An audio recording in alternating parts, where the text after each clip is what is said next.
Hello, in this video we're gonna check if there's dual SIM slot on Motorola Moto G73.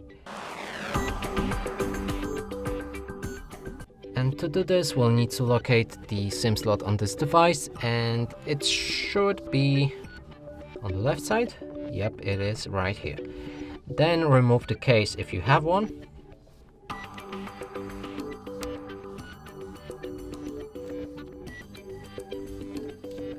Take the needle from the box, it should be included somewhere, so check it out, and then stick it in a gap right here.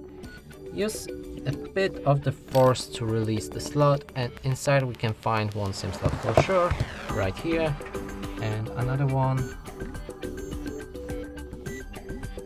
Another one you can place right here, but it will sacrifice your SD card at the same time.